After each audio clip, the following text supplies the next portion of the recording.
수위와는 거리가 먼 타이완에 400명 이상 숨졌고 인명피해가 큽니다. 최근 타이완에서 갑작스러운 한파로 수백 명이 목숨을 잃는 안타까운 일이 발생했습니다. 그런데 타이완에서 난리가 난 이번 한파의 기온은 영상 10도 안팎이라고 하는데요. 도대체 무슨 일인지 타이완에 10년 넘게 살고 있는 현지 교민에게 크랩이 직접 물어봤습니다.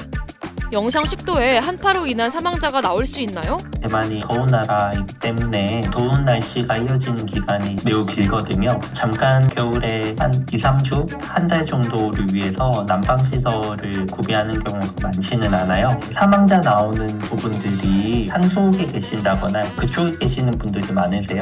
산속에 있으면 기온도 조금 더 떨어지고 또 그쪽 집들은 오래된 집들이 더 많다 보니까 난방시설이 더 부족하거든요. 우리나라에서는 한파라고 하면 영하의 기온을 떠올리는데요. 타이완에서 영상 10도 내외면 한국인들이 느끼기에도 춥게 느껴질까요? 대만이 습도가 높다 보니까 비가 계속해서 으슬으슬 내리는데 날이 추워지는 느낌을 대만에서는 좀 받을 수 있거든요.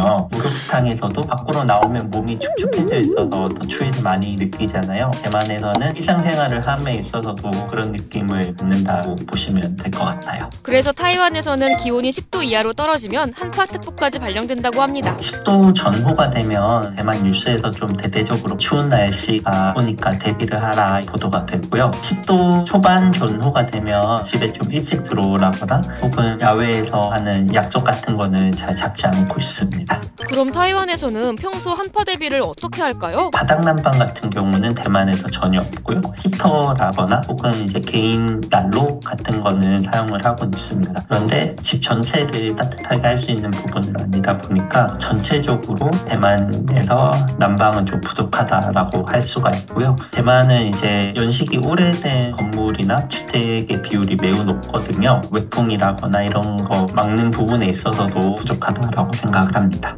한파는 사실 제대로 대비하지 않으면 사망사고로 이어질 수 있다고 하는데요. 체온이 떨어질 때 심혈관계에 이상이 생깁니다. 혈관이 확 수축해서 올 수 있는 게 심근경색 같은 걸 생각할 수 있거든요. 특히나 이렇게 대비가 안 돼 있는 상태에서 갑작스러운 추위를 경험하면 심장 쪽, 혈관 쪽에 질환을 갖고 있는 사람들 합병증으로 인한 사망 또는 병원으로 이송될 위험이 훨씬 높습니다. 특히 겨울철 대만 여행을 계획하시는 분들은 더욱 신경 쓰셔야 할 것 같은데요. 두툼한 자켓을 정도 입으시고 대만은 습도가 높아서 난방이 거의 되지 않은 이유로 더 추울 수가 있어요. 그래서 호텔이나 이런 데 난방 기구가 아예 되지를 않아요. 좀 두툼하게 입고 오시는 편이 좋으시고요. 상비약으로 감기약 꼭 챙겨주시기 바랍니다. 특히 요즘 같은 겨울철 해외여행을 계획하고 있다면 현지의 기후와 환경에 맞는 대비가 필요해 보입니다. 여러분은 추운 겨울에 해외여행 갈 땐 뭘 챙겨가시나요? 나만의 비법이 있다면 댓글로 알려주세요.